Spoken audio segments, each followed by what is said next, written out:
We've got another packed crowd. Every week it amazes me, considering, come on through, sorry about that. Every week it just continues to amaze me, how many of you guys show up. And man, the number one thing that I want you guys to take away from tonight is thank each and every one of y'all, because this is amazing to have this many people show up in this time of year when it's hot. The fishing's not easy, guys. Some of y'all know that have been out, and some of you guys know that y'all gonna go tomorrow.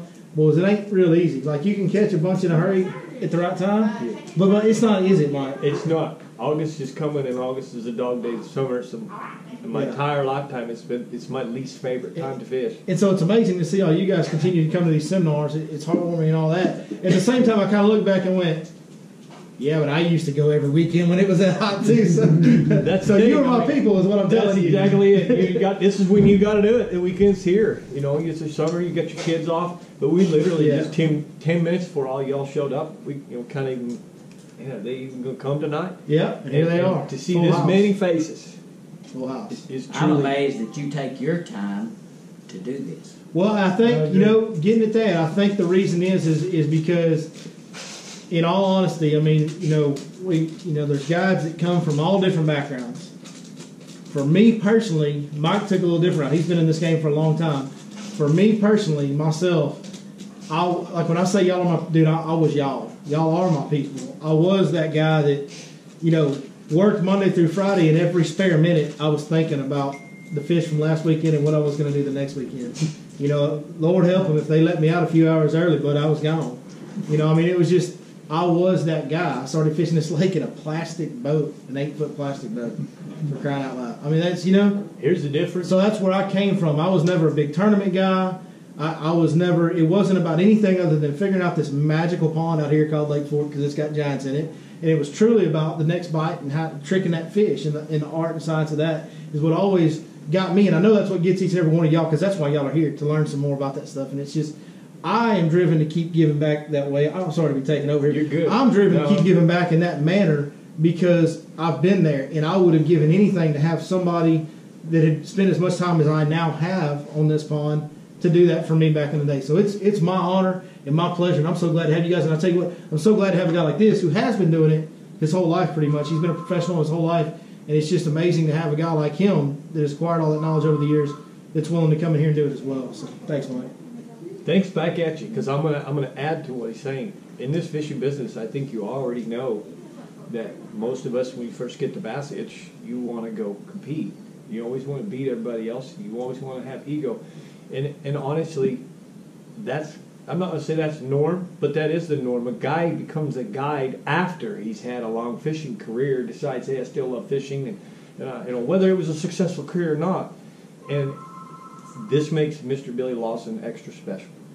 I am that guy. I fished a long time. I wanted to be a pro. I wanted to get recognized.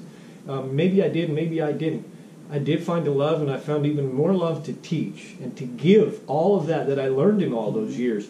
But here's a different individual in this business. It's one of the first that I've ever seen that had a plan 2 years ago when he had his job and was filming and beginning this. The plan 2 years ago was to teach you guys, was to have you here. So really back at you from both of us. Yeah. You're the inspiration. Absolutely. And I'm gonna try. I get real melancholy real easy. I'm gonna try not to tear up, but you can tear me up with stuff, because that's what it means to me.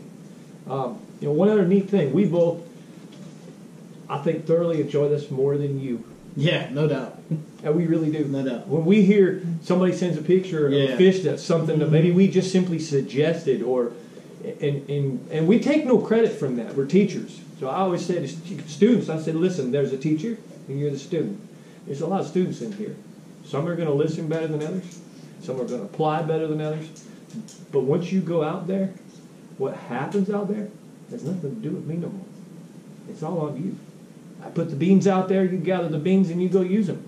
So I've had many kids call me, thank you, man, for what you did for me. I didn't do anything. You went and caught that fish. You went and learned that. So really, it's a give and take. Without burning up anymore, I know we'll get into talking about fishing. We love you guys. We love the crowd that comes here. We love all the people that follow us and all the Facebook followers and everything. It is truly the most humbling time of my entire life. And all it does is make me want to give so much more. It's amazing, and to see all these people, like I said.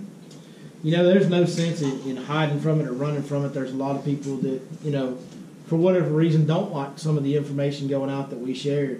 And I'm not going to sit here and look you guys in the eye and lie to you, tell you that it doesn't make me think, well, man, maybe I ought to just quit. Maybe I ought to just quit doing all this and just avoid the trouble.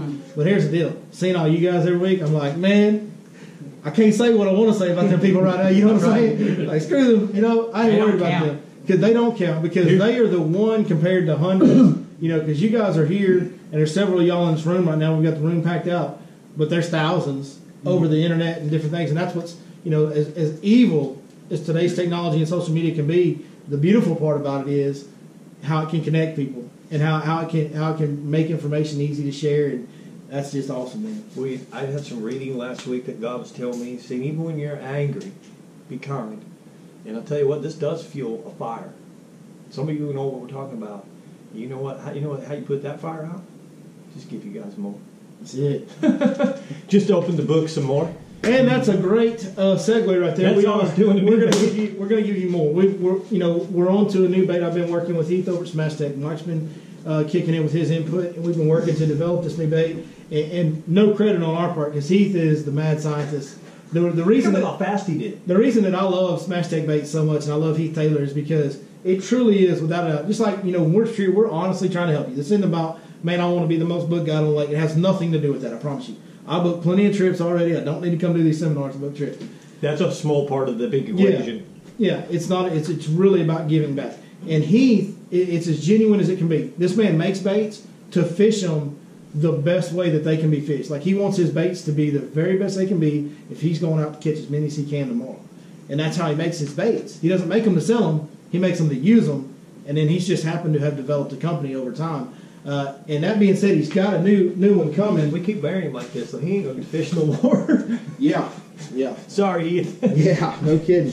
So he's got a new one. And this is, you know, as you look at this, it's just a straight-tailed worm. I mean, there literally is nothing unique or dynamic about it. Here, I'll hand you guys a couple. Y'all can pass them around. We'll show one to the camera. It's just a straight-tailed worm. And there's several on the market like this. The difference is in this one, and this is where Heath is so brilliant. He comes up with all these things, is everyone that I know of, now there may be some out there that are different, but everyone that I know of on these straight-tailed worms, you know, Zoom, Magnum, Trick worms, one we use a lot, it's got salt. Well, when you throw them on them shaky heads, we all like to, you know, y'all know we throw a big shaky head a lot, especially around here, especially in the heat of the year. That's where that worm belongs to. Well, when you throw that big straight tail on a shaky head, when it has salt, it goes. Salt makes it sink. Some worm just lays over. When it, you know, it'll stand up for a couple seconds and it just doesn't. Well, when you don't have salt, he's poured this with no salt whatsoever. Not only does the plastic get softer and it has more action when it's moving, but on top of that, that worm will stand up. It makes all the difference in the world, because you guys will see here in a couple weeks, we have the biggest bag that's ever been caught on the Your Lake Fork Guide channel, and we caught it 2 days ago. In July. The end of July, 100-degree, nasty, tough conditions. We got a day where they started biting, and we caught every one of them. So this worm right here, it's actually the green pumpkin one that's being passed around. That exact worm caught that entire bag. What else can I say? Just another home run by Smash Tech. They make a hollow body that's different than the other hollow bodies. It gets more bites. I firmly believe that. They picked up the bubble fry because that's the best Carolina rig bait out there. When Kickerfish went out of business, he went and got that. You know, he just always is doing stuff like this to innovate and bring this stuff to the market.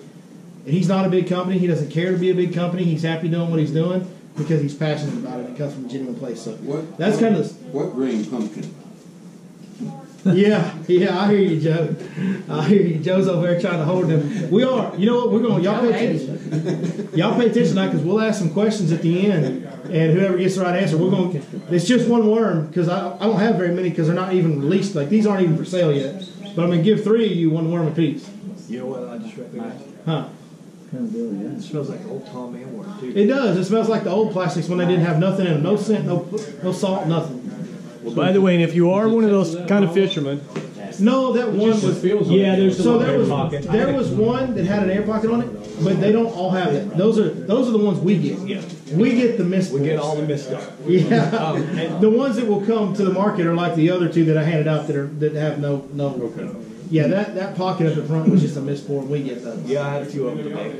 I was putting a shaky head in it as well. Yeah, just the shaky head. The screw like it pulls it out, and you're like, what the heck? Here's another unique thing that I really liked that Heath did as well. with these days, there's so many different scents, all the traditional history of scents. Yeah. And we've had lure companies over the past 10 years have really done all this bio this and da da da da da. And Heath really felt like he wanted all fishermen to be. Yeah. If you like garlic, you can add garlic. If you like shad scent, you can add shad scent. So he leaves it blank so that you can add what you prefer. And what I've found is the Real Magic, which you may or may not know about, Real Times Rod, Real Magic. It's a non-oil chemical compound that when you put that liquid, when you put the salt in the bag, the salt does not impregnate the worm, but the liquid does.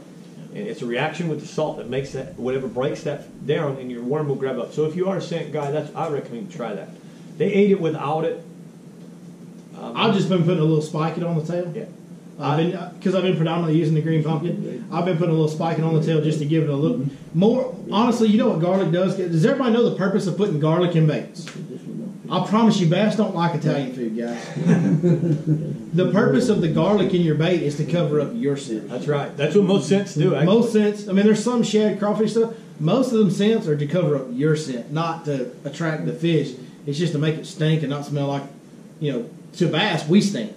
All the oils in our hands and everything, that doesn't smell. That's not in their world. That doesn't exist down there. It throws them off. So, people that smoke cigarettes, I promise you, I see customers all the time. People that are smoking all day, 100% catch less fish than people. Absolutely. It ain't like deer where you could be dead downwind. You can smoke and deer hunt if you'll stay in the right wind. You can actually do it. Your hands, every time you pull a piece of grass off or you re-rig your bait, you're going to transfer the smell of that cigarette. Sunblock will do it. I want you to think about something. All right, I'm going to go ahead and let the McFarland part where Mike ain't wrong, but Mike ain't right. I want you to understand something. First of all, biologists, you can Google this, biologists say that a fish has 10 times the nostril nodes as a dog. They just don't really use them like a dog, but they're there. Okay. Second is, how many of you gone to Bass Pro Shops and seen the fish tanks? How many of you ever seen a demonstration of fish tanks? This is a very cool place. That fish sees something sink, swims down and puts his nose on it first, doesn't he? Every time. Just about every time. If I put my nose on something, aren't you going to ask yourself, is he smelling it? So nobody's ever proved it, but I'm fishing all my life, and I did a lot of demonstrations, and that one day is why I have so much belief that they are checking the bait. It is one last check. Not the smell, brim smell, or anything, but repulsive smells. It's kind of like a Cinco. What does a Cinco look like that swims? Nothing. But it doesn't have anything negative. Right. That's what there's a great way to say it. That's negative. The same thing with scent. There's no if you put something on there that maybe it doesn't smell like a brim, but it don't smell like humans or us, or outside the water world, it smells more like something that would be in the water, a little bit of stink to it, in our opinion, then it's just not a negative cue. That's the big deal. There's so much of that in fishing, too. That's kind of one of them things, it's one of these epiphanies I'm kind of having right now. It's like, I tell people this all the time when they ask me, what color do you throw? I'm like, man, it doesn't matter. I go, I don't care if I'm throwing the right color, I just don't want to throw the wrong color. That's right. Like I'll throw green pumpkin, I'll throw black blue, I'll throw, green and brown jig. People are like, what color jig do you throw? I go, I throw green and brown, I throw black and blue. When the water's muddy, I throw black and blue. When it's not, I throw green and brown. That is literally the only jig colors in my entire box. And the deal is, I don't know that green and brown is the right color, but I know it ain't the wrong color. Like, I know that's not going to make them not bite it. The best don't have a choice of saying, hey, I want a brim today with a shark. Wait, I don't mean chartreuse tail, I want an orange tail. Or I want a crawfish with one claw. Or I need my crawfish today to be black and orange. They're very opportunistic, and the bigger they are, actually it doesn't even matter. It's more of a opportunistic, like a mountain lion. Is a mountain lion going to get in an ambush position, says, all right, I'm hungry, I'm here to kill, and a gazelle goes by and he says, nah, I'm in the mood for deer. A rabbit, no, he's going to take the first opportunity. The colors a lot of times don't matter with especially with big fish. It's being in the right place. Angles it's matter. certainly the least important presentation. Yes. Presentations to me are most important. Depth is most important. Presentation. Depth and presentation. I think depth is number one. Yeah. The action on your bait, which is presentation, is number two. The size profile is number three. And color is number four. And there's a big gap between 3 and 4. There's a big gap in that. That's just kind of how I rank it. Like, if you take that going forward, what depth are the fish using? I got to be there. What are they eating? So what action do I need? It's just like people are like, man, ain't you frogging? Ain't you punching? I'm like, no. they're chasing bait fish. And that grass that I'm fishing right now, shallow, I'll still do that a little bit. I'm still doing that in the mornings, and sometimes even in the middle of the day, I'm still fishing that shallow grass. People ask me, why aren't you doing this? Why aren't you doing that? I said, well, they are chasing. I visibly see them when they feed, chase down bigger bait fish. So I'm throwing 5-inch swim baits and 5 chatterbaits with 5-inch trailers because they're chasing 5-inch shad and little brim. So that's it. So depth, I know what depth they're using in the grass. They're using 0. Presentation, they're chasing down bait, so I picked that bait. Size profile, we got that. Same message. Color, but I'm telling you, I'll throw green pumpkin chatterbait, I'll throw a white chatterbait, I'll throw a short. It doesn't. I'll throw any of them. I just don't want to throw a pink one because I know that's wrong. I think I like that. And I've seen them eat the pink one. I've seen them eat pink. The right color one. What Billy's saying is important, guys. You got. That's a big deal. Let's play a little game here. Right. It's like you and I. They're not even here right now. So it's going in there. If you go in there tomorrow morning, right, and you don't see any of that movement action. You don't see anything chasing. Yeah. You probably end up pitching, punching, flipping, right? It's the chasing. Yeah. The chasing is cueing you in the head. These fish are willing to chase. I've been after it for so long, I wouldn't probably bail on it in just 1 or 2 days. But if over a week or so I noticed they quit chasing that bait, 100%. I had somebody ask me that today. If you had a bunch of lily pads and grass mixed up, what would you throw? And I said, well, I guess I got to find out what they're eating first. Or what they're doing. That's the point of bringing this up. What they're doing. Yeah. What he's telling you is every day you got to ask yourself, what are they doing? How did he take that? My first fish, how did he take it? Boy, he was really finesse. Man, he hammered it like an 18-wheeler running over chicken. All right, so here's the difference. If I go out and my first bite is real slow, finesse bite, my wheels are going okay. We need to be taking it easy. And that first bite just floors it and take it away. I tell them, start picking it up. Start stroking faster. Yeah. You want to match what they're doing. So if they're active, you want to be that. And that's what you're doing. That's the number 2 deal. What he's really doing is he's assessing the scenario and saying, what mood are they in? Yeah. Do they want to chase? They want to chase? Yeah, look at them chasing stuff. I need to be throwing something. And again, he's done the same thing. Colors don't matter in that scenario. If you get into a feeding table, many of you I'm sure have had bass where you're catching them every other cast, at least for a moment, 10, 15 minutes. I can promise you there'll be 3 guys in the boat with 3 different colors. And if you're on that table when they're really chewing, you're going to all of them catch fish. That's true. They don't last long. How many times? Well, we've had this experience where we've both had customers and our boats have been from here to that rail from each other. Different jigs completely. We're throwing completely different jig heads, color. It didn't matter. They're both on the bottom and moving at the right speed. They're the right size. That's all that matters. So. I got a little something I want to add on presentation, and this gets pretty deep, and not everybody understands completely what this is until you put enough time in the water and watched it happen to you. Right now, I'm fishing. One of my main spots is 2 points that roll out, but in between those 2 points is a bowl. Okay. It's like a cove. If the lake was to go down low enough, that would become a pocket or a cove. These 2 points drop out, and they're about 100, but from tip to tip, they're about probably 150 yards apart. Right? They're shell bed spots. As the bait fish and the bass have migrated out offshore, mainly the bait fish. The bait fish water's getting hotter, so the bait fish are coming farther and farther offshore. When the bait was living in the shell beds, the bass would come to the shell beds to feed at the shell bed area. Okay? Well, now those areas, I'm still fishing my shell bed areas because that's where the food is, that's where the fish are. But what's happening is just like cattlemen herding cattle. The bass offshore will gather up that shad ball and they push it into that bowl part of those 2 points. Okay? That bowl makes, once they get it corralled, that bowl makes the shad have no choice but to go out up over those 2 points. Those 2 points are now where the eruptions happen from the white bass, the yellow bass, the small schooling largemouth. So if you put your boat on those points, it's equal to putting your boat in the trail where the deer's going to come from. You've actually split the shad. You've stopped that from happening. So you've blocked the cyclic nature that's happening. So what I'm actually doing is, and nobody seemed to catch on it this week, and I'm kind of glad, and in a way I wish they would because it messes things up. But I'm going to put the boat up in 10 feet on the top of that bowl so the fish don't know we're there. And we're actually throwing out on both of those points. So as that cyclic comes up the middle, rolls out, all that bait goes up over those points. It's mostly white bass, yellow bass, and small schoolers. But that's where the end of the road is. That's where the end of the road is, to the edge, to the surface. So all that happens there, well, guess what? Mr. Largemouth comes up, the big fish comes up trailing in behind it. So every time we'd have a wave come through, bust, we catch some small fish, within 5 minutes somebody hook up a big fish. My point of this is there is some extreme importance to presentation, especially for big fish. Angle, the right angle. You got to have the depth first and foremost, because if you're not in the same depth they are, does you no good. But other than that, presentation is by far the most. Camera can't see it, but if I had a fish poking out of that tree, that bush right there, and I don't throw the right angle for him to see it, or have it come at him right, never going to hit it. So you really kind of have to have an understanding what's down there, paint an image down there, imagine how the fish would actually use it, and present it.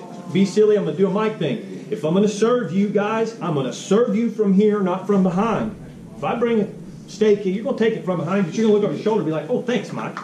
Well, if you're a fish, that ain't normal. You'd be like, whoa. Okay? Comes in front of you, they're going to eat it. So I'm going to kind of segue us into some little subtle things that you guys can key on this weekend, because everybody raised their hands that they're fishing this weekend. So I want to talk about some things. I want to get into some things that can help you guys over this coming weekend, the next couple of days. And as we do that, please, if you do have any questions of any kind, on topic, off topic, doesn't matter. Throw your hand up, yell out, say, hey, knucklehead, whatever you got to do to get our attention. And we'll be happy to answer all questions. We don't want to leave here till every question's answered for sure. But I'll go ahead and lead off, and then you go ahead and follow if you don't mind. So, perfect. Please. I talked about this. I was visiting with some kids from Camp Bass last night, and we talked about this just briefly. But, one of the big things, and I think I've talked about it before, but this is a big, big deal. To me, it is. For me. In the summertime, when we get into fish are spawning, they get done spawning, some of them start moving out offshore. When those first ones move out offshore, and you got that early post-spawn, late spring, early summer deal, we like to use a lot of those long, flat spots.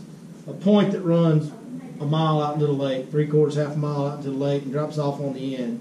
And those fish they like those elongated flat spots like that. That seems to be the best kind of cut, best kind of structure for me that time of year. Absolutely. Well, we talked about it a little bit a couple weeks ago about how as it gets hotter, as the water temps rise, everything costs more for a bass. Everything's more expensive. And what I mean is his metabolism's running faster because he's cold-blooded. So the hotter it gets, the more he needs to eat. And the hotter the water temps get, the more energy he burns chasing it down. So it becomes more and more important for him to be more efficient. Well, what that says to me, what I've found over the years, and I find it to be 100% true, is they transition and start to get on structure that has a smaller flat spot on top and a steeper angle on the sides. Right? Pond dams, humps. Everybody talks about fishing humps and pond dams in the summer, do they not? There's a reason. It's a small table and easy access to deep. They don't have to burn as much energy going from 30 to 10 when they need to if it's a lot closer this way. And if it's a smaller table, they don't have to chase that bait as far to get him. See what I'm saying? I'm glad I met you. So I don't know how, and don't take this wrong, I don't know how you can have such a short career and come up with the conclusions. I do know how. Well, that's because I've been working on this for a lot of years. It's why we click. We have very much the same minds. Here's the deal. I'm going to say it my way now. I've been fishing those long points for months.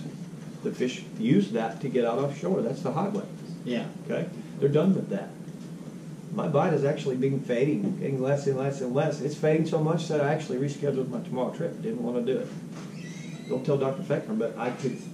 You just threw me the boat. That's it. And it clicked. As soon as you stop and sit there going, well, how'd you, man, you really do put your head out there and pay attention to detail. There's a lot of detail, even more, I think even more than I ever did. For you to get that right now, you just gave me, I'm a solver. Remember, if you've been following me, I like to be in front of the fish. I had a camp bass ask me, what's next? Because he knows me. Mike, what's coming? What's coming? I really don't think there's anything. I think the next is actually waiting for the turnover.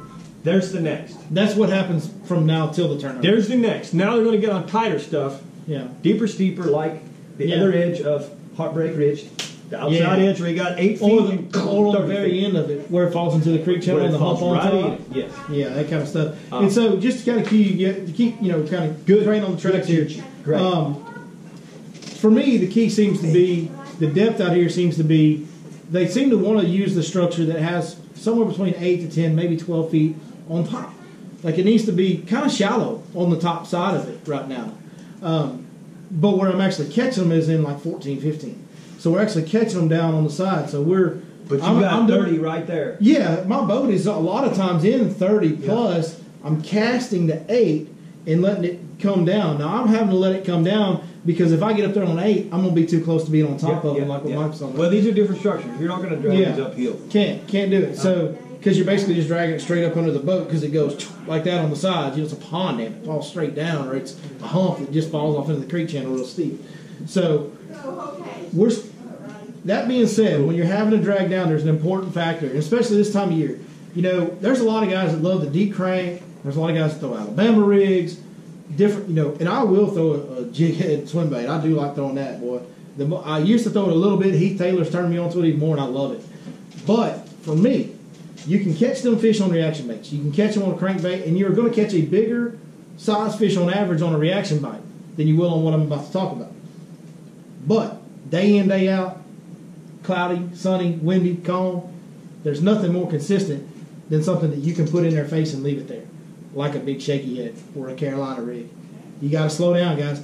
Like we said, it costs more. They can't afford to be chasing it down. So if it's an easy meal that just stays in their face and it goes right here, and then it goes right here, and then it goes right here, and you're able to fish it that slow, and sometimes just leave it sit there for 30 seconds, they can't help but eat it because it's such a vital thing for them to eat when they can. And when it's that easy to eat, I don't think the fish has the ability to say no. Yeah. I think if you put it in his face that long, he's going to eat it. Yeah. He has to eat it. So I have found over the years, and that's why I think this way, it's just way more consistent to throw them dragon baits the hotter it gets. Yep.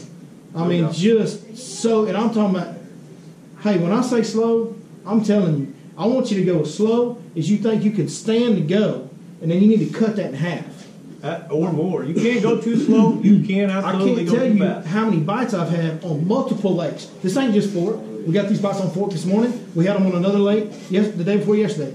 I had yesterday off to do some editing because I'm working all weekend. But the last 2 trips, 2 different lakes, same bite. Same bite. Literally had the shaky head just sitting there. Yep. And the fish will come up. Yep. Well, remember, that worm's live, too. So it's doing more than you think sitting there. Most plastics are. That's the point. If you want to find out how much, you got a swimming pool or a bathtub, put your bait in there and watch what happens. But that's it. To kind of summarize it for you, small tops, steep drops, 8 to 10 foot on top, fish it down to 14 or 15, and soak it. That's the basics of how I want you guys to go out. I think if you guys go out and do that tomorrow, I think every one of y'all catch some good fish. Yeah. That's just my personal opinion. I think and I concur. I was not wanting to fish tomorrow. I'm still going to take the day off. I need it. I'm burnt.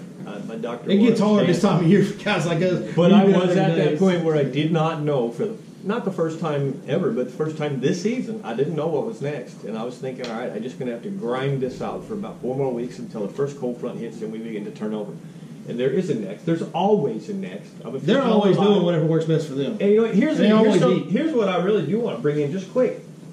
Do you folks see how well when 2 people work together? He just helped me. I got trips next week. I'm going to get off some of my patterns and begin to make the change now because my friend just helped. All he did was share. He didn't tell me how. He didn't tell me what baits, exactly what he's throwing. He didn't give me a spot. He talked about a patternistic trait that the fish use. And believe me, they use it all over the entire lake.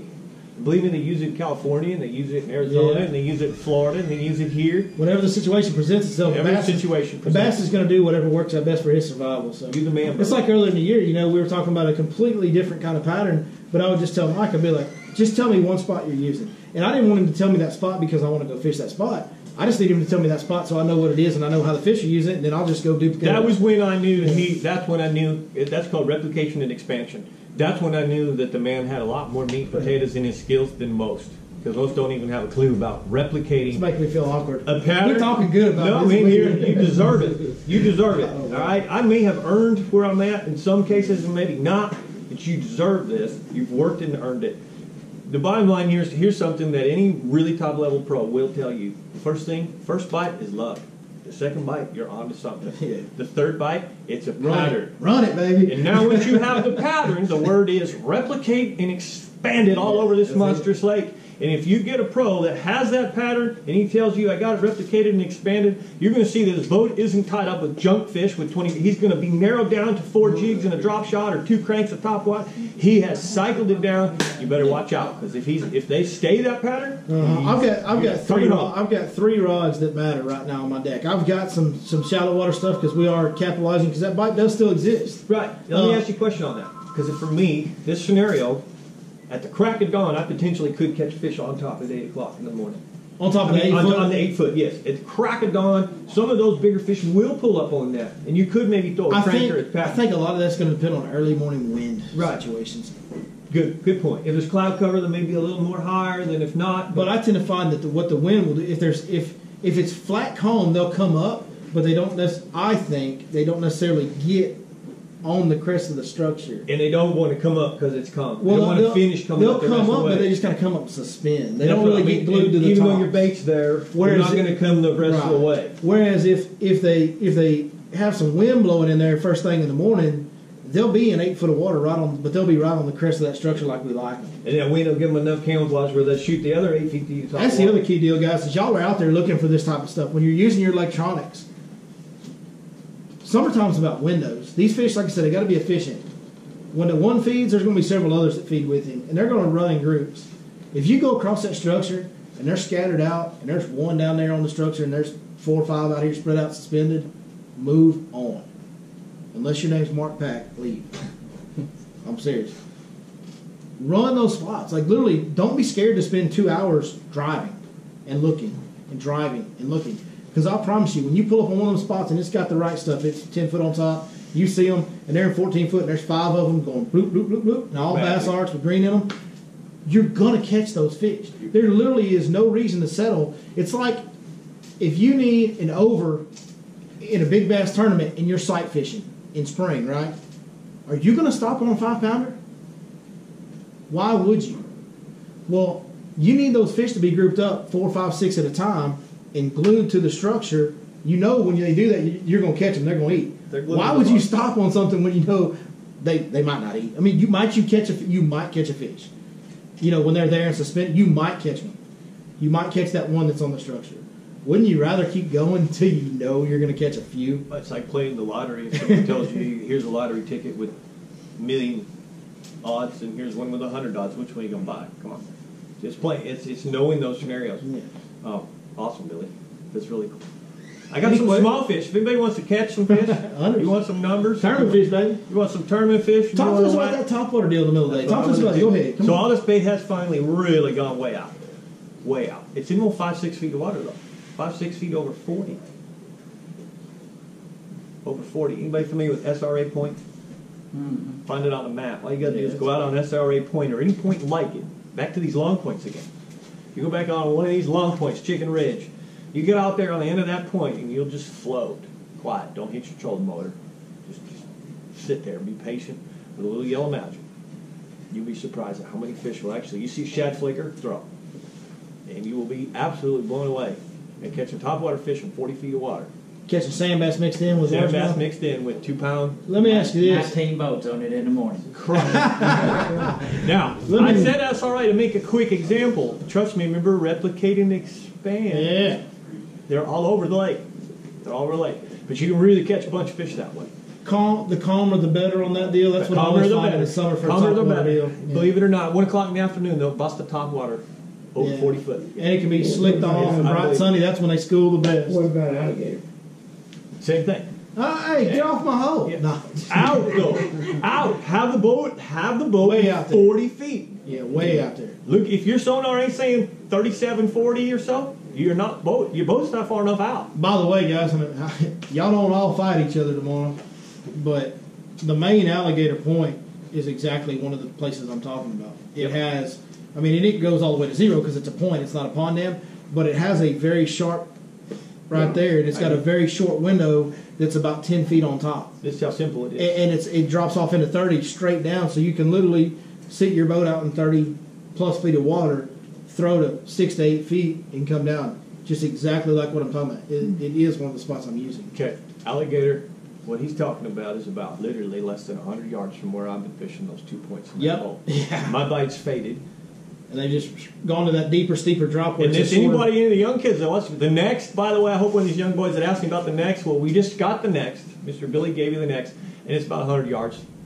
So I've been fishing in the same area. I've been fishing in the same area for 6 freaking months. I remember when I just talked about I get up on the bowl right now because of that was happening. Well, in February, it's just the opposite. The shad are coming up to spawn behind me up on that top flat. They come right up that gut. I actually power pull down on the points. I don't care about the points. Bass aren't coming there. They're all coming up for a whole different reason. But what's amazing is this little hump that I talked about, I fished it on top in February and March.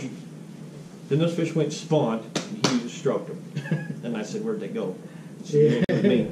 Then they came back to me. Tell your mama now, right? Then they came back to me. Instead of on top, I caught them out. I've been for 4 months. That's been my pattern. Top for 2 months, out for 2 months. Now they're gone. Where'd they go? Gosh, I'm lost. They were less than 100 freaking yards. They just went to something that's more efficient. That's all they did. My source of fish is still right there. So once you start getting some sections of the lake, Heartbreak Ridge, right? That's a source of fish. That source moves into the mouth of birch and up in those little pockets behind the island. When it's done in the shallow water, comes right back out and lives on Heartbreak Ridge. Right now it's all the way in the farthest, deepest summer spot on the actual ridge on the outside, just what we talked about. And next fall, turnover. So that should be the next until the turnover. The turnover is going to push them all to less than 5 feet of water. The turnover on the bottom, we'll talk about that when it All comes. the catchable ones. All the catchable They'll be ones. fish They'll up be there, fish, yeah. but they ain't no fun to try and catch. No, they don't feel. It's almost like they're sick. Yes. Yeah, it's weird. Which we'll talk about as we get When it gets here, but that should be. There won't be another next now that we. No, that's the pattern going forward. That'll be the next 4-week pattern, and they're going to stay in that. That's as far as they can go. There's really nowhere else to go. That's the final pattern. I can't believe I missed that. I got to ask the boy that time. You just went up to me. I get lucky every once in a while. You just went up to me. Pretty good. Any other questions tonight? I'm impressed. Yes, sir. Need a seminar. I've seen 1 or 2 depth finders. Depth finders. Sonar. You want us to do another Yeah, video? I want to see another one. Okay, we could do. I got It's hard to do in a ready. seminar setting because we can't have the electronics in here. I know. But we can do a video on that though, Mike. We'll put our minds to it, and I think we could even have just like 5 minutes to this show where maybe I got a board or a picture or just something, or you have an idea, or like right now, if we didn't know what we were going to talk about, which we really kind of did tonight, Yeah. you could have a picture of a navionics and show them. Yeah, we don't plan any of this, by the way. Unless you guys ask for something. Hang on, I'm going to tell you something. We don't have to because we're telling you what's It's written just now. true. Yeah. We don't have to think. I want it to come out literally, real, unless yeah. somebody specifically asks for something like he just did, which is wonderful. We really appreciate that, and that helps give us direction and close in. But unless somebody asks for something specific, we literally, when we were going to get those last couple chairs that we could find, we were walking out. I go, man, you know what you're going to talk about? He's like, not. And we literally put the plan together, like right there. And you see what just happened is we just talked it out right in front of them. We keep it real around here, Yeah, right. buddy. So an easy way to do it is save it to your SD card, put a monitor up here, put the SD card up and pull them up on the monitor. We can do that. I That do a boy's lot. smarter than me right there. I can tell you that. You know what I'm looking for? Hey, You know what it's I'm funny. looking I use all that social media, and I got that map chip, but I got a guy that does all that. I was just saying, that's what I said. You know what I'm waiting for is when somebody steps up and lets us good old boys just be fishermen. Some businessman said, "Look, like have you ever watched what's the black man the big guy that does Family Feud and Steve Harvey. Steve Harvey? He's got that kid show." And every now and then I'll have a real smart kid on that show, and he's like, "We're going to Vegas. We're going to be rich." You know, I wait for some man to come up to us and say, "Boys, we're going to do something more with this." Yeah. That's all the wrong reason. That's really all the wrong If reason. you put together a good seminar, and I don't mind paying All right, two things are good coming. class on. 2 things are coming. One of my very best friends is a chief of police. Actually, I think he's about ready to retire. We're going to have some curriculum coming. He has a master's degree in education, curriculum. He wants to get in this Mike's head that sometimes can't deliver for everybody because I am Mike. He wants to make some of that a little more interpretable. More simple, not the Mikey versions. So once it's coming. There's going to be some stuff that Yeah, we're always It's working. never been- We can certainly do a And we will. video on electronics. We will get on that. we're going to get moving that way because that's what I have to do. The more documentation of me talking, the more I log it, then he's got to go watch all that and figure out how to convert it into simple curriculum. You want to announce what's coming on the September? You good with that? That's up to you, yeah. You're the boss on that. All right, so we You're the got boss on that one. something else coming, Mike. You know, many of you guys know I made that map chip, and I make them throughout the season and try to help you guys as much as possible. You know, as far as just general seasonal patterns are made 2 months at a time. New ones come out every 2 months to try and keep you guys on current information. What I think is going to be the best for that 2 months. Well, me and Mike are actually going to team up. And anybody fishing Sealy Outdoors coming up? A couple people, just a couple people. Well, if you're fishing the big tournaments coming up, we're actually going to make tournament-specific map chips.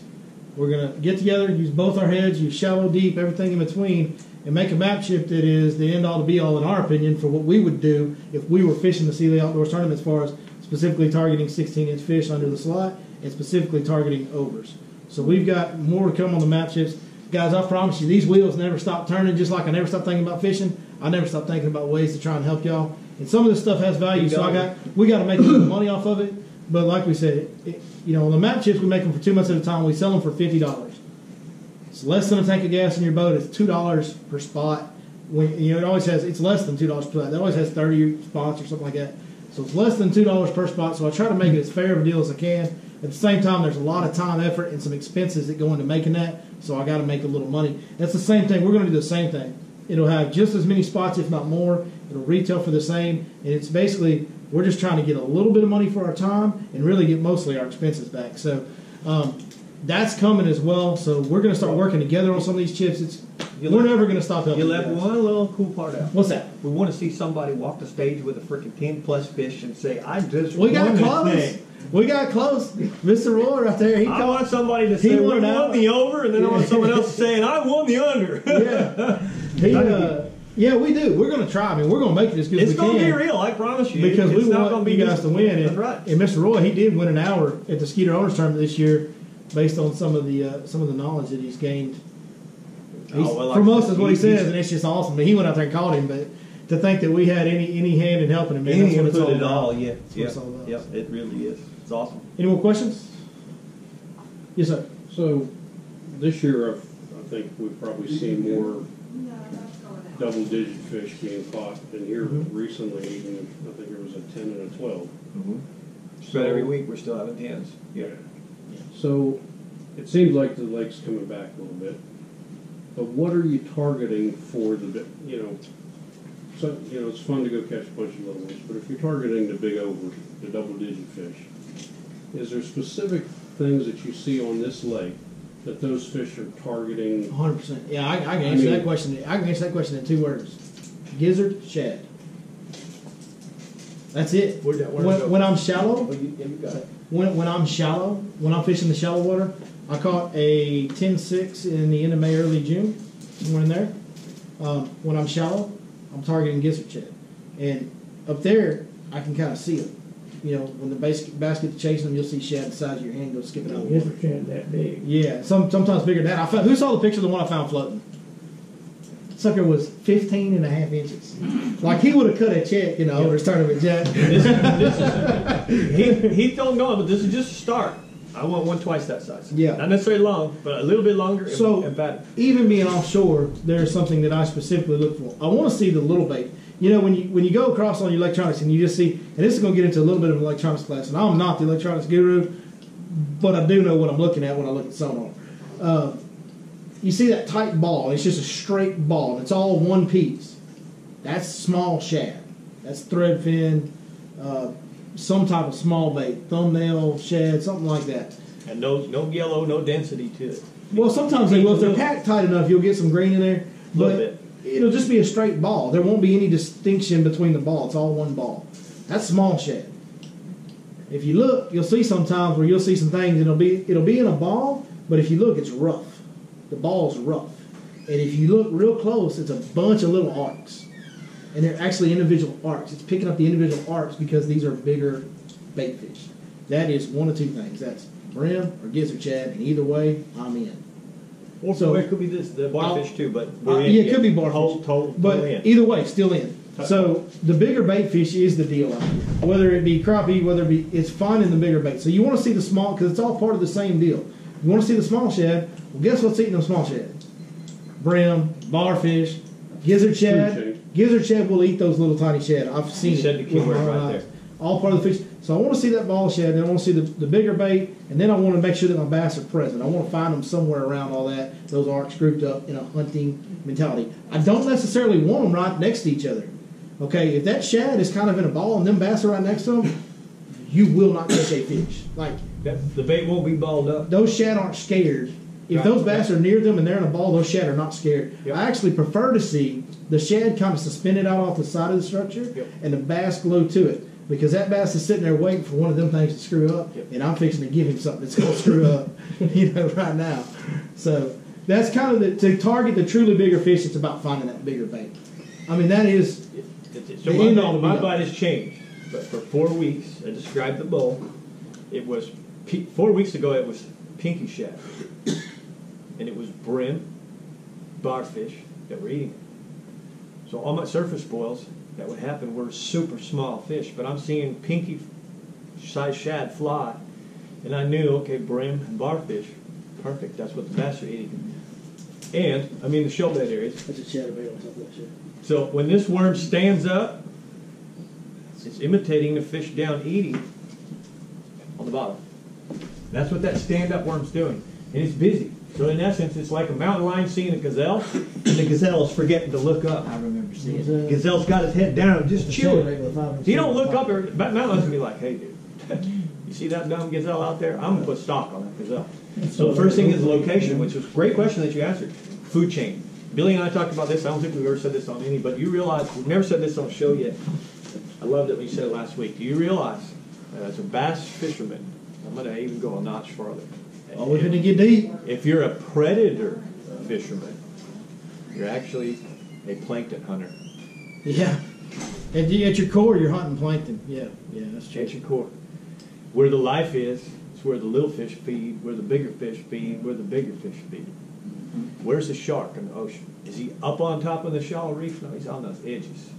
Those edges. So when you go to another class of fish, this man right here has been here from the very get-go. Nobody could back this up better. But those 15-pound fish act a notch different, don't they? They choose a different location. Yeah, they choose a whole other lifestyle. They don't follow in that functioning deal.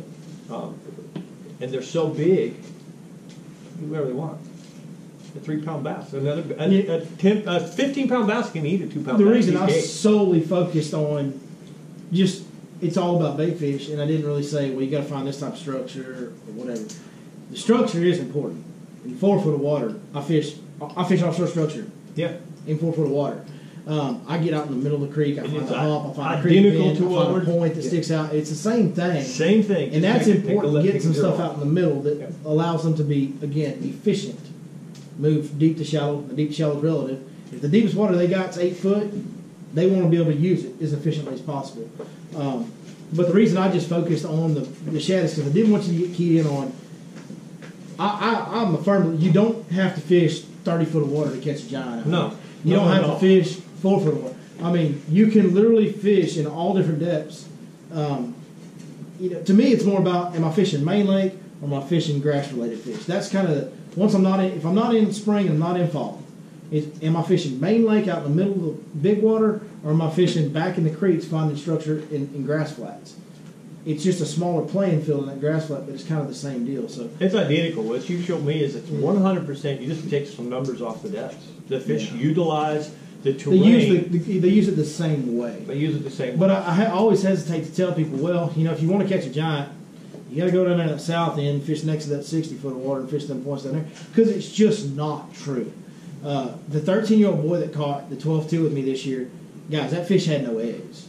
She was hollow. She was almost 27 inches long.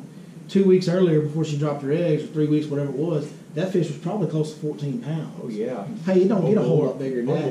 And you know where she was? In 3 foot of water on a grass edge, eating a swim bait. Hey, the 15-pounder was caught in 4 foot of water. I mean, of course, that was pre-staged, but The winner on the skeeter was caught in 5 feet of water. In June. On a brush hog, baby brush hog. there you go. That's why I hesitate to go, hey, if you want to catch biggers, you got to stay at it. That's what most people will tell you. Most guys out here will tell you want to catch some once in a lifetime fish, but you got to get there on the deep structure. It's just not true. A lot of variables in it, though. Yeah. If you didn't have any grass at all back in Then those you places, have to, yeah. you got no choice. They would migrate much more then. It would absolutely. So grass there are changes some a lot. variables to always pay attention. Again, the details. The details are super, super important. It was cool this morning. It's not easy. I don't want anybody. I told you guys, hey, go out here and fish this way, and you'll catch it. And I do feel confident that you will catch fish, doing what I told you earlier. But it's not easy to just go out there and catch them. Not every spot you pull up on has active fish. Not every spot you pull up on has a group of them. It's not easy. And so anytime as a guide, you're always looking for easy fish because you don't know exactly what your clientele's skill level is.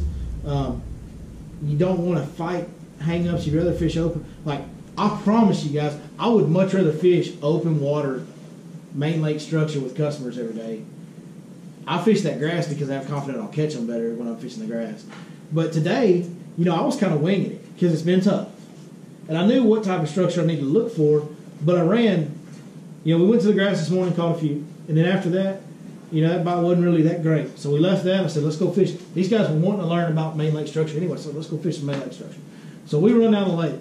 And I literally ran all different types of structure and depths looking.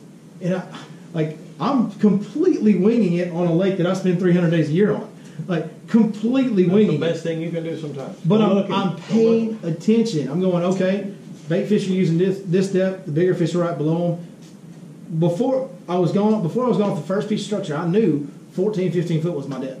And I knew that because that's where most of the life was. And I didn't see a single group of bass I wanted to fish for on that structure, but I saw some suspended off the side, and guess where they were? 14, 15 foot, and the bait fish was right above them in 12 and 13. I knew I was looking for 14 to 15 foot, so now I start putting things together. All right, let's run down here to this point. Actually ran to Heartbreak Ridge, checked a couple different shell beds on that, looking for spots where a group might be built up at. Didn't find them there. They were suspended out off the side. Found them there, but they were suspended out off the sides, so I left it alone. Keep running until I find a pond dam that had 6, 7, 8 fish stacked up. And what do you know? We ain't there. We hadn't been there 5 minutes. We've got a 3-pounder in the boat, and he just jumped off an 8-pounder beside the boat. You got to pay attention to the little things, the little bitty things. Like, what depth do I use? How short and sharp is this structure? Where are they positioned at? It changes every single. And you know what I'm gonna do tomorrow? Start completely over. I'm gonna be keyed in on that depth. That's gonna be my clue. But I'm gonna be looking for other things the whole time. I'm gonna show you guys all of this, but I have a question for you, sir. Take a close look. What level are those fish at? What depth? You may have to zoom in and look. What depth are those fish at? Suspending at?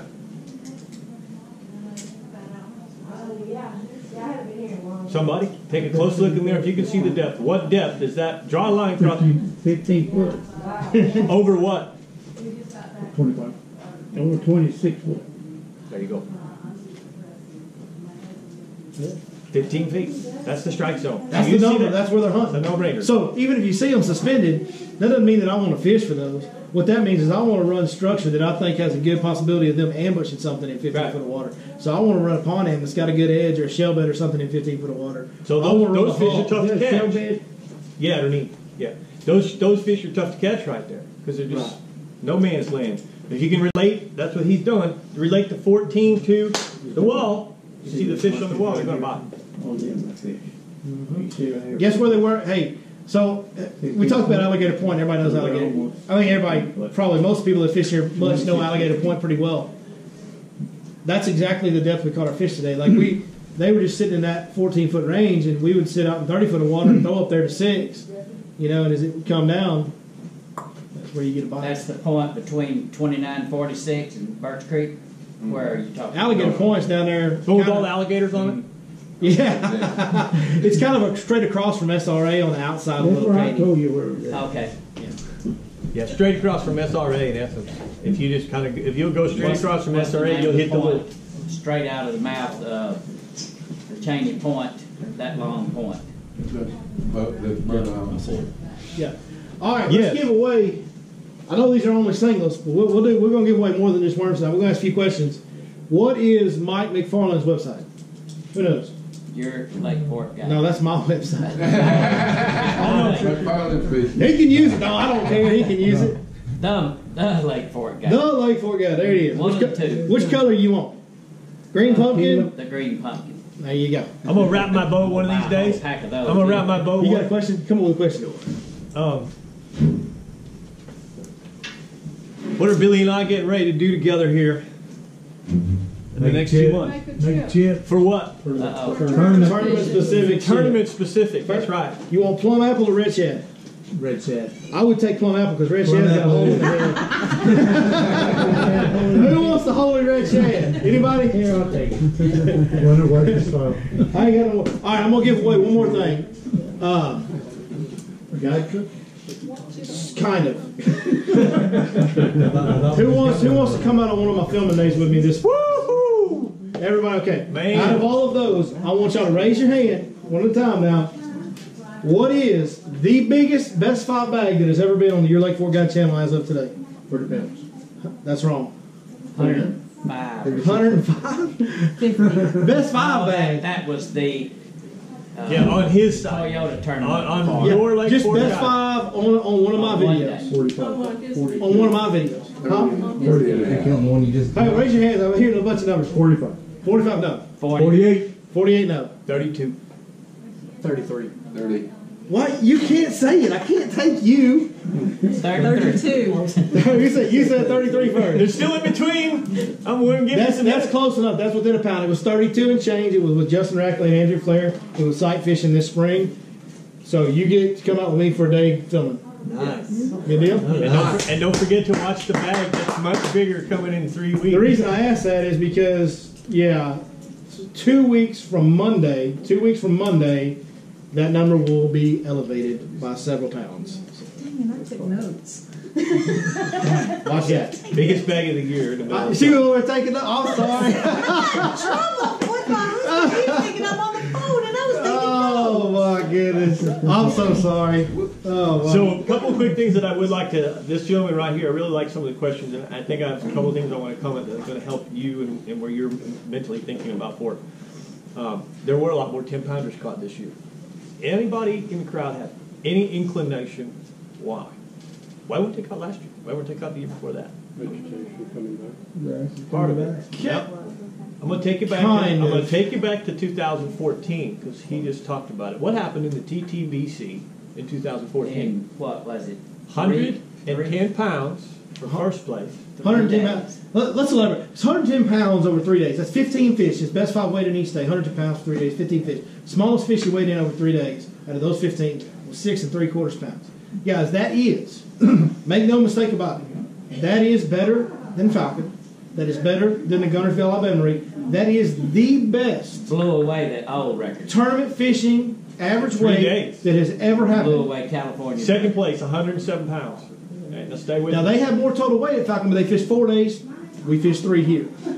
Okay, you The ready for average this? bag was bigger here. 14. Spring 14. Spring to 15. Spring to 16. Spring to 17. Spring to 18. If you divide 15 into 110 pounds, it's a 7.5 pound average. Yes, he had an 810, but the average fish was 7, let's call it 8 pounds. If Lake Fork bass put a pound, pound and a half a year, 15, 16, 17, what's 3 times a pound and a half?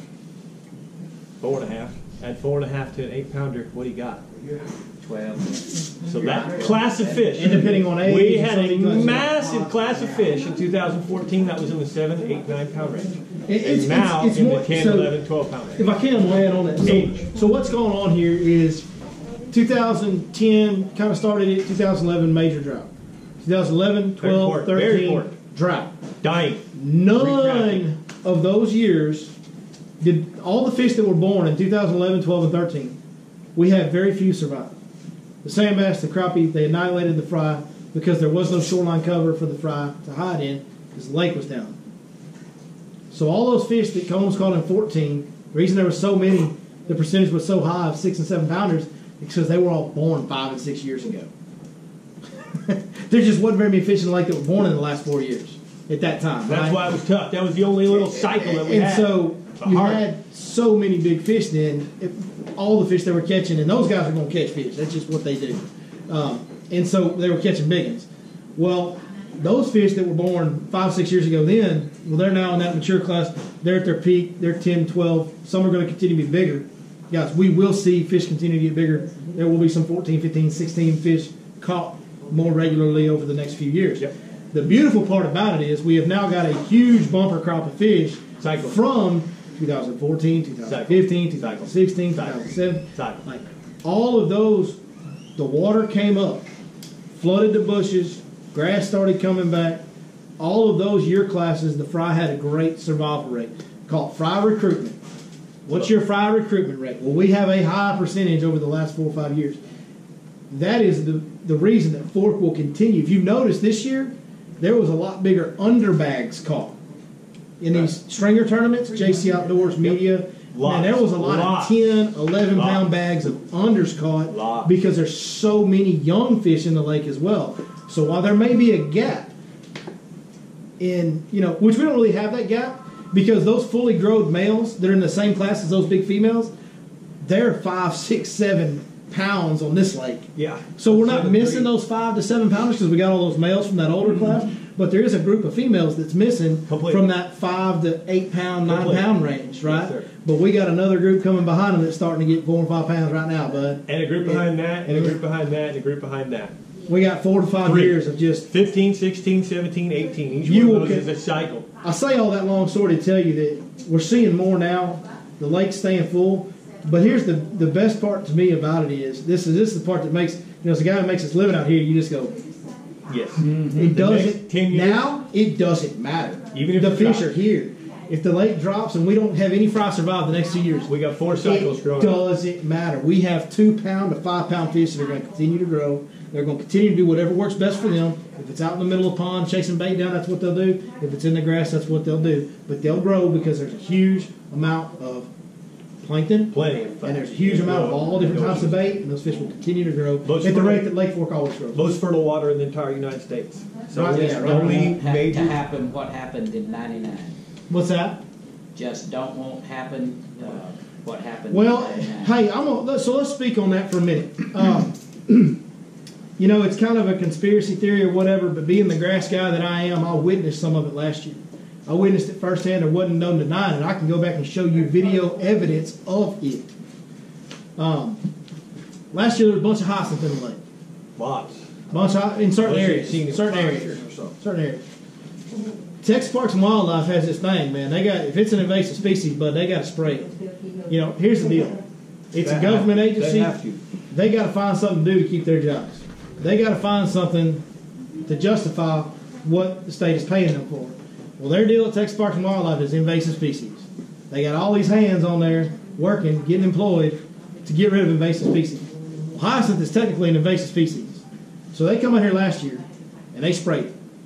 Well, Running Creek is the example that I'm going to use because that's where I filmed some videos last year. There was probably 100 acres of straight hyacinth mat last year in the back of Running Creek. Paradise. Looked like he is. Yeah, it was beautiful. And we caught a lot of fish out of there. And I was catching fish in August when those fish should be the poorest, when they should be skinny and thinned out. I can show you pictures of fish in August, show you video fish in August that kind of look like meat. Big old fat belly. They're real dark, healthy looking, just beautiful. Picture of a bass, Suntan fish. They come up there and sprayed in September. 3 weeks after they sprayed, it's the 1st of October. They should be starting to put weight back on. There are fish dying up there. They are bone skinny, back meat going away, white film all over their skin, eyes glazed over. These fish are rail thin and dying. And I'm talking about in one day, in one video, we caught several of them look like this. If you watch the channel carefully, you might remember this last October. Me and Justin Crawford, we were back there in Running Creek, and we caught a lot of fish, but half of them we caught were about to be dead. That shouldn't have been the case in October. No. Now, you tell me what did that when they sprayed 3 weeks before that. So they can feed you whatever they want to. And Texas Parks and Wildlife, I know they do a lot of good for our lakes. But this whole grass spraying deal is ridiculous. And it's out of hand, and it's pointless. Because let me tell you what happens. They didn't even kill half that hyacinth up there last year. They didn't kill it. You go up there this year, there's no hyacinth. It froze. It's an invasive species. It can't survive here long term. There's a reason. When it got down to about freezing for 3 days straight, and it got down to 8 degrees one of those nights, every piece of hyacinth in this lake died. Right now, they're starting to spray again because there's literally clumps this big that you can. That's it. Clumps this big scattered out throughout hundreds of acres, and they want to go in there and spray the whole thing. It's puzzling. They are damaging our fisheries with this whole. I can be the conspiracy theory guy. I can be the bad guy. I don't care. It's what I believe. No, and I may be wrong, but I'm telling you, the only reason they do that junk is because somebody's got to justify their job up there so they keep getting paid by the state. And it's politics, and it's affecting the thing that we all love. It's more than that. It's very puzzling. You get a little worked up, and you're right. Yeah, it's extremely puzzling, and I hope you listen to me when I say this. But if you've lived here all your life, anybody lived here all your life in Emory or in the surrounding area, anybody? This was all farmland, and this fishery, this is factual. This fishery has replaced the farming in these 4 towns or counties: Rains, Woods, Yantis, Alba. Those 4 counties, this lake generates $21 million worth of revenues. And if they keep this stuff up, eventually in the long term of it, it will have its effects. I can tell you some Arizona lakes, all they got to do is put their homework on what happens back there, and you will find out real quick. You're going to shut this down. I don't mean to be doom and gloom. Yeah, I'm not trying to start a fire. The lake's in great shape. Nothing's going to happen tomorrow. No. It's just something that I see that they're doing it for. It is bad. When you have your eyes open to it and you sit there and you watch it every day, you're like, there's no reason to do that. Let's do this. Let's give some good testimony too. I want to finish what I'm saying. It's up to us. We're the people who live here. Do we want our counties to go dry again? No. And that there is no other farming. There are no revenues to keep all these restaurants and all these storages. You ever see how many boat storages there are around here? All right. So that's the puzzling part. That's the puzzling part. That something like that could defeat I don't know how many thousands of people that are here. It blows my mind. But now I'm going to reinforce this, right, with a true testimony story. A lake called Saguaro Lake, a lake called Canyon Lake, a lake called Apache Lake in Phoenix, Arizona, were known for small sacks. They had big fish. You could catch a big fish out of them. But you just didn't go there and catch 25, 35, 40-pound sacks on a regular basis. It was a fluke if you caught a 10-pounder out of there sometimes. Now, they never had a lick of grass, ever. I grew up on the place. I was a little huckleberry fan. We had, in 2005, for somehow, a big fire. The rodeo chest got fired. They sprayed the fire. That came down the river, got in the lakes, and created a yellow algae bloom, golden algae bloom, that killed all the fish. Literally over 95%. We had an all-star tournament on Lake Apache Lake, had 176 top West Coast pros. John Murray got, the real deal. Shoot, that's when one of the big Mark Kyle still fished. Big hitter Mark Kyle, superstar Mark Kyle. You know how many fish were caught out of 160 pros in the All-Star?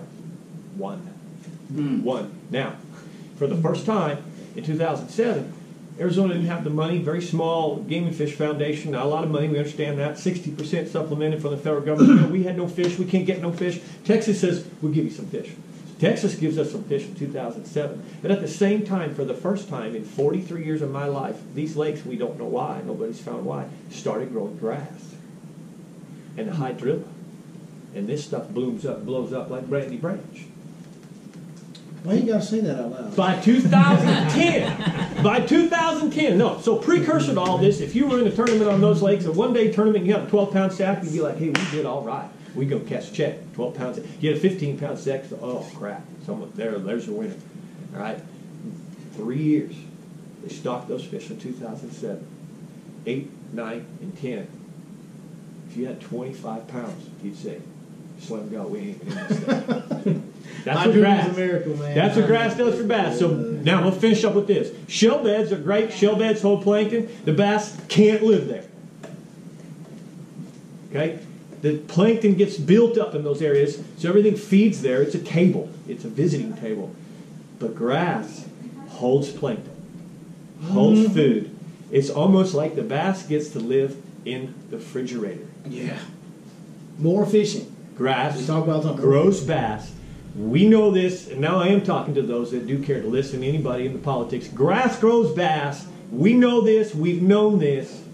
let's get on the right page. With that. I want to say this too because I firmly believe that we have the best outdoors government agency of any state. Oh, absolutely. Texas Oh, Parks come and on. Wildlife is number one. So I do love you, Texas Parks and Wildlife. Yes. I just feel like wholeheartedly. there's always ways that we can get better. And if I was doing something that was wrong and wasn't right and wasn't good for my business, I would want somebody to tell me in a very stern and serious manner, and that's all I'm doing. I'm just trying to tell, if anybody from Texas Parks and Wildlife sees this, I want you to know this is Absolutely. I'm here every day. It truly is. I have the same goal that y'all have at the end of the day. I do truly believe that, but I want y'all to know that this is what I see, this is what I think, and I think this is a way that we can improve. It's what I believe. Here's the thing, I've heard it many times, and I'm going to kind of button up that. I've heard many people around here talk about the 90s. I did not get to be here, and they say this, it'll never be again. All right, I'm going to say it the opposite. I will quit fishing if I'm wrong. As long as there's no grass, it will never be again. Well, you let the grass come back like it was in the 90s, and I guarantee you within 2 to 3 years, the fish is equal to the 90s. There's nothing different in this lake. What is the different variable? Ask yourself, there's a variable different. The lake has the same water. It has the same wood. It has the same structure. It has all the same. What is the one variable that changed? They removed the grass. That's why you will never have the 90s again. Let it bloom. Let it go nuts. It won't take 5 years to be out. Some nutrient depletion over time. And it may not would get, where you catch 3 14-pounders in a day or whatever it was back then, but it would get really, really, really close. There's another variable back then, too, that I guess that's in fairness to what you said. In the 80s and 90s, they probably were only fishing about 40% of the lake or less. That's what made it. And so, in essence, a lot of the fish were born, never knew what a boat was for 4, 5, 6 years. It's like a Canada fly. They never saw anybody. Then until the guy's got enough chainsaw on, you should hear the story on the sawmill, how that thing came up. It blows my mind. I don't have time to tell it, but we'll do it next time. We'll do it next time. What's the guy with the ditch? What's his name? Eugene's ditch. Yeah. Eugene's ditch, and you hear the story about how the sawmill got all cut down. It blows your mind. Any more questions? We'll make sure we answer every question for you. What about back in the day? I heard there was a lot of dairies in the area, and they fertilized, and the fertilizer was running a lot. That's one of the reasons. Fed the grass. That's one of the reasons that the Lake Fork continues to stay as fertile, and the East Texas in general. There's so many lakes in East Texas that are so good. Man, there's a lot of cows out here. Yep. You know what I mean? And what cows produce fertilizer every day, and the rain just runs it off into the water. So we've talked about this before. This is the only man-made reservoir that's not filled by a major river tributary. So it never gets washed out. The nutrients, when they come in here, for the most part, stay here. We don't have the current ripping it out of here like Rayburn at times does and Toledo at times does. That's why those lakes are a little more cyclical, and Fork is a little more steady eddy. Right. I mean, we do get some flooding flows, but they just don't wash it out. Anybody else? Questions? No? Well, hey, thanks Lake Fork Marina for hosting it. Awesome. Most importantly, like I said, thank you guys so much. Hey, get with me. You got my number, or you probably can get my number, right? It's on everything out there, so it'll be on the end of this video when this airs. But just give me a text or call sometime, and we'll set that up, okay? Awesome. Thank you very much. Who are you? Huh? Who are you? I'm your Lake Fork guy. Oh, hey, right. Thank you guys for joining us, man. We'll see you in 2 weeks right here. Thank you.